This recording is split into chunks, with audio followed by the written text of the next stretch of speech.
All right. So they send me out here to entertain. So hopefully I will be entertaining to you. But today I wanted to give you guys a second to kind of take a deep breath. We're going to be here for about 20 minutes, and then they're going to come back. That's kind of what's going to happen. So you guys know the run of show. I'm Frank Gruber, as she mentioned. My wife Jen Consavo over here helps with NASA iTech all the time with our company Established. We also run a company called, that company produces Startup of the Year, which is a startup program as well. So we're pretty entrenched in the startup space. Before we did that, we had a company that started in Chicago, Sweet Home Chicago, called Tech Cocktail. How many people have heard of Tech Cocktail before? One or two? There's a few. It was turned into a company called TechCo, which was a media company, and we did events and media all over the country. And we eventually sold it a few years ago. And out of that, we learned a lot of lessons, met a lot of great people along the way, startup founders from companies like Uber and Grubhub and Groupon and all those folks when it was just them and their laptop and their idea.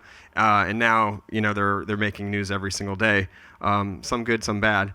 But either way, a lot of great innovators out there. So more or less been in the space a while. Previously was at Tribune, which I think I heard recently they're turned into condos, which is interesting. And AOL, which was the early kind of getting people on. How many people used AOL, right? How many people still use AOL? Right? Okay. Well, things have changed, but it's still out there. You can get an AOL account. They aren't sending discs anymore, I don't think. They stopped that a few years ago. Now that they're part of Verizon. But either way, I was there for a while building products, so I have a deep product background. I love the Chicago Cubbies, so it's great to be here. Great to be here with my family's in town, so some non-Chicago Cub fans here. My second team is the Nats, very opportunistically. They just won the World Series as well, so that's pretty exciting. And but my family's here as well, so I'm excited to be here with them in Chicago, and it's great to be here on such a brisk day. So anyway, some of you may have heard of Somewhat Frank. That's a podcast I've started and had. It used to be a website, so I'm out there on the internet. You can go listen to that whenever you like. We also have a Startup of the Year podcast. So I don't have a clicker. No one gave me a clicker, so I guess who's in charge of that? All right, there we go. So today I'm going to talk about some startup myths out there. There's a lot of myths out there. You've probably heard a lot of them. You've probably seen a lot of them, and I'm going to be here today to debunk some of them. The media hasn't done a great job of making those myths, or they've done a great job of creating those myths and not so great a job of debunking any of those myths. So I wanted to go through some of those myths and debunk them here. If we have time after, if you have myths you want to debunk, let's do it here tonight. We're going to leave without having any more myths. That's the goal. So go on to the next slide here. So it's all about the idea. That's the first myth. So a lot of people have great ideas. A lot of people. I mean, I've met thousands and thousands of entrepreneurs, and they've come to me with like, I have this idea, and I'm gonna hold on to it, and it's precious, and it's like this. They almost treat it like the Lord of the Rings, like, oh, my precious, kind of thing. And more or less, those folks, they don't ever get that idea out there. So you've got to be a little bit more open and free with those ideas. There's really nothing until you get out there and start, iterating. So next slide. I don't know. There we go. So ideas are like rabbits. So you get a couple of them, learn how to handle them, and then pretty soon you have a dozen. So once you start creating those ideas, you're going to have a lot more ideas, and it can continue to kind of keep going. But I love that quote, so I wanted to throw it in there. And who doesn't like to look at bunnies? So next up. All right, so really to debunk that, though, it's really all about the execution, right? You can have the best ideas in the world. There was a company that was doing something with taxi cabs a couple years ago, and it was a company called Taxi Magic. How many people remember Taxi Magic? Anybody use Taxi Magic? Well, you really probably didn't, because there's like one person here that said they did. Well, a few years later, this isn't like back in 2008, 2009. A few years later, there was a company that created a company called, Uber, right? An Uber cab. Oh, they're dimming lights and things. I don't know if that's a sign. So, am I doing good or bad? Is that a plus or a minus? Okay, so great. So the company, 2 years later, a company called Uber comes out with a black car service. Then you can see Lyft jump out, and more or less, there's been similar ideas all out there, similar products, but it really was how they executed with the actual app and everything. So obviously the execution wins in those situations. But the idea here too is that products, get them out there, get those ideas out there and iterate. Get out there, start with something. It doesn't have to be perfect, and get it out there, and then keep going. So next slide. Okay, so this is one you see a lot, and probably a lot in this room, I would assume, with all these amazing products that I just heard that charge things without even having to do anything. Like, that's pretty awesome. I want that. So yeah, intellectual property protection is essential to starting a business. I actually was going through this talk on the way here, and the guy that was driving me was more or less said, he heard me talking. He's like, he's spent the last month or two writing out his intellectual property for his idea. 3 months, actually, it was 3 months. It was misquoted. So yeah, 3 months that he's been spending on intellectual property, but he hasn't figured out how to get it out there yet. And this is exactly what I'm talking about. You can spin and spin on the intellectual property and never actually get it into the world. And we've seen that over and over and over again. So not saying intellectual property is not important. It is important. You should definitely talk to somebody about what you're doing and in the legal side and figure out what you need to do to protect yourself. But at the end of the day, you need to start somewhere and get it out there and start and then build upon it. And if you know, at the end of the day, you may not have enough. Turn to the next slide, please. You know, the debunk of this is that you may not have enough to enforce it, right? So if you find that somebody's out doing the same thing that you're doing, like an Uber Lyft situation, like what are you going to do with that, right? You're not going to go and sue them. You should just innovate more, create a better product, and ultimately win. So, you know, it's one of those things that you're never. It may not be enough to have the patent or the intellectual property on something to be able to defend it enough, because it's going to cost you hundreds of thousands of dollars. So, next. All right. Getting investment for your startup is startup success. How many people have seen the media? It's like every single day. It's like, yeah, right? Oh, I raised $100 million, raised $30 million, raised whatever, and everyone's like, that company's great, you know, whatever. Well, you see a lot of those companies, then a few years later, they don't all work out, right? So if they did, then every venture capitalist in the world would be billionaires, right? And that's not necessarily the case. So, so more or less, it's not all about this. I'm all about celebrating. So actually, I have a book called Startup Mixology, and in each chapter, it's all about the celebration. And I really, truly do believe in celebratory moments as momentum events, and they can keep you kind of going when you're in the trenches doing your thing. But so this would be one momentum event, but it's not like you're going to stop and quit, and be done. This is actually, if you go to the next slide, it's really it's the beginning, right? Like, this is just the beginning. You just got your funding, and now you can actually start working because you've proved your prototype, and you're welcome to the show. You've done it. So now it's like, okay, let's get to work. You can have your celebratory moment, and then keep moving. So I think that's one thing I really see. And we work with a lot of startups. We have a venture part of Next Gen Venture Partners and Established Ventures, and we do invest in startups as well. And we just really stress the fact that now that you have this money, you are like, you're not your bootstrap self anymore, and you're going to have other folks to answer to, unfortunately. And we try to make sure we educate along the way. And I think it's really important that everyone understands the minute you, oh yeah, they agree back there. The minute you take that money, it's you're gonna have a lot of people screaming at you potentially, and so that could happen. And so more or less, you just have a lot more people to answer to, and I want to make sure that people understand that. So next up. All right, failure is the enemy, right? Well, we're all like, I don't know, you go through schooling and everything, and you all realize you're taking tests, and you're realizing, okay, I got to get an A or whatever, and maybe if you don't, that you're not successful or not, whatever. Well, you learn that, and it gets entrenched in your brain, and ultimately that can be true to get where you're going in certain fields. But in starting up, you kind of need to take baby steps and get there. And so this little picture is me a couple days ago, but more or less it's. The idea that we all started somewhere, right? I wouldn't be walking right now if I didn't take a few steps, and so we all kind of feel that way. So I see a lot of people standing, so I assume that's how you got here. And so more or less, you got to start and not be afraid of failure, and because you're going to fall down, and hopefully, if you go to the next. It's not what I expected, but success is not final, and failure is not fatal. It is the courage to continue that counts. Somebody really famous said that. And so, if you go to the next one, it's actually, failure is a success if you learn from it, right? So if you can learn from your failures and then iterate, that's where the pivot came from, which I'm sure you've all heard of, right? Who hasn't heard of the pivot? Right, exactly. It's very famous now because of a lot of media and shows like Silicon Valley and all that. But more or less, the pivot is really about learning from your failures and taking that failure and turning it into something that's 10,000 times better than what you even started with. And if you didn't start, you would not even know that, right? If you're sitting there working and churning and trying to do this idea in your little realm or whatever you do, wherever you do that, you can't get it out to the world and figure out where your customers are and what's going to work. So next up. Startup myth is that I'm waiting for the perfect time to launch. I have heard this so many times. It's not even funny. So you can wait as long as you like. It's never going to be the day. Like, seriously, just keep waiting because it's not going to happen. So if you get to the next slide. So the way to get started is actually to quit talking and begin doing. Mr. Disney said that. And I'd agree with him. And he's done pretty well with that. Next slide.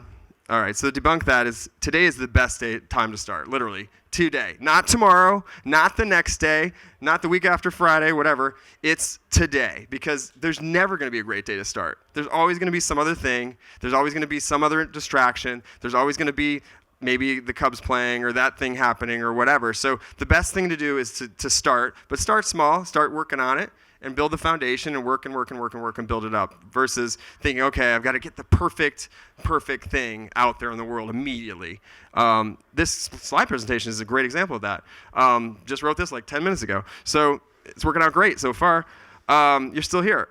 So anyway, really believe though that, that perfect is the enemy of good, right? So really, you could try to be a perfectionist and you really won't ever get anything out there that's even good. So next. All right, startup myths. More features are better. Does anybody believe that? No, not really. Because we don't even need all those things, right? I don't even know what half those things are. You really only need a couple things. So I really believe that, especially when you're starting up initially, you want to build the, you really want to build this flux capacitor. That's what it might end up like if you worry about all the better features that are going to make it better. So next up. So I really believe, and I'm a fellow Chicagoan, Jason Fried taught me this a long time ago, that less is actually less, which doesn't actually make sense, but it does. So less is less, meaning you've got to start somewhere and keep it really simple. And actually, we all have phones, right? This has no buttons on it. I don't even know how it works, but it has no buttons on it. So I think that's a great example of like how less is less, right? It just works. So figure out a way to innovate and make less better. So next up. All right, so this is a good one too. You see this a lot, and it's kind of slowed down a little bit, but likes or followers and vanity metrics are indicators of success. Boy, how many pitch decks do you see that we have this much of a following and these many fans and all this stuff? It really doesn't mean anything until you figure out what your actual KPIs for being successful are. So, it's a vanity metric and more or less doesn't matter. So the actual startup myth debunked is, so it's one form of marketing, right? So social media is a form of marketing. Certain vanity metrics make you feel good. That dopamine gets going and you just feel really good about it. But it doesn't really necessarily make your business move the way you think it does. It does sound great to say to investors and things like that, like, oh, we're up and to the right on our followers and we're blah, blah, blah, blah, blah, and whatever. So I understand that. So that's definitely something you could leverage. But at the end of the day, you're going to have to find customers. You're going to have to figure out how to generate revenue and hopefully create a profit. So next up. Being your own boss equates to less stress. There's some laughs back there, right? Yeah, I used to have 0 gray hairs, like 0, none. I'm a perfect example of time and entrepreneurship of what happens to your head of hair. But that's not really what it's about. It's literally like people think that it's the 4-hour work week and I'm gonna blaze my own path and it's all this. Yeah, if you don't want to actually get anywhere, like you've got to work hard, like really hard. And so harder than you did before. So to debunk that, let's go up next. It's a different kind of stress, right? I mean, today you see a lot more opportunity and a lot more things out there for work-life balance. In startup land, it can be very difficult, especially if you work with your wife, which I do and have for like a decade. It's been amazing, but also it's hard to balance. But you're seeing a lot more things like meditation apps and things like that out there to kind of address this. It's definitely been a situation of, there's a lot of folks out there talking about depression in startup land, which is great to get that to the forefront because it's real. It's ups and downs, roller coaster ride, and you got to be able to ride through the downs and get to the ups and kind of be even keeled throughout. So very important to realize that it is different, and there's definitely ways through, and there's definitely support out there if you ever have those dips, which do happen throughout the journey. All right, next up. All right, you need to quit your day job immediately and go all in to be successful. Totally wrong. You don't have to. You can do this as a side hustle for a while. When I started Tech Cocktail, 2006, I was really excited about this idea of bringing together startup community here in Chicago and covering it online, and more or less started it with $500 and a couple different folks donating stuff and bringing together startups in the tech community, and that turned into a multi-million-dollar company, which was eventually acquired 10 years later, overnight success.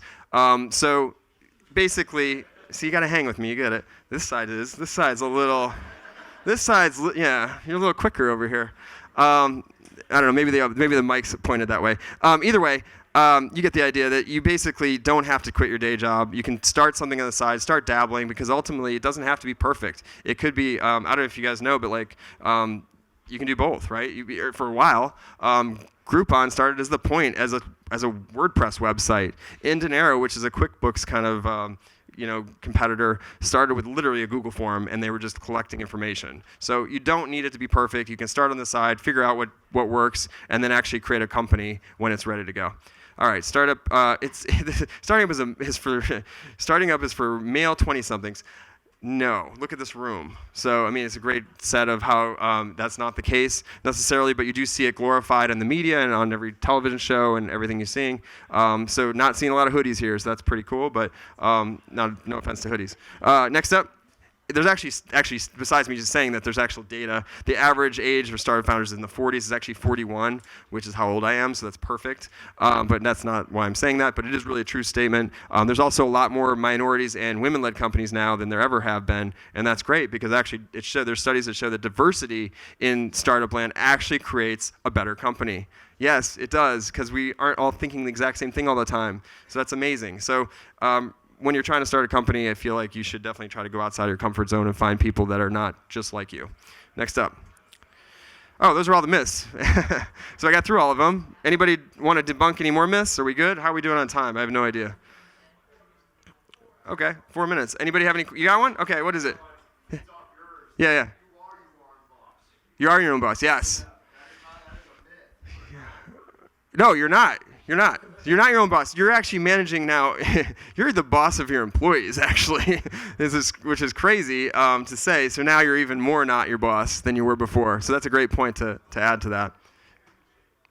Anybody else want to talk to anything? To me? I'm here. I got a mic. I can talk to you. All right. All right. Well, let's go back one slide. Oh, there's a question. Okay. What experience do you have other than your great successes? What experiences? I've started a lot of different companies. That's a great question. Well, I have, and they haven't worked out. One of them, these are funny. One of them was in 2005, and it was a company called Campus Jabber, and we were going to be, I was a Northwestern computer science master's, so I was doing this class, doing a lot of, I could develop as a developer, and we built a social network to connect with the students on online campuses with what's going on campus, with each other, with e-commerce so they could sell things. Sounds like a great idea, right? Yeah, it didn't quite work out, but it did work out for some other folks that had similar ideas. And executed a little bit better. So that's one. Is that what you're talking about? That one? Oh, there's another one. I had a gratitude journal called thankfulfor.com, which I loved the product. Jen and I started it together. It was a really good feel-good product. We had about 20, 30,000 users. We had to sunset it because we realized we can't run 2 startups at a time. I know Elon Musk can, but we're not Elon Musk somehow. And he can run like 3 or 4 and launch rockets to space or whatever, but we couldn't get a gratitude journaling company going, mainly because there just wasn't enough empathy for that kind of space at that point. I think things have come a little bit further down, and a lot more venture capitalists and things see a little bit more around the meditation kind of ish space and feel good about gratitude and how it actually can impact your life. So those are 2. Do you want to keep going? Okay.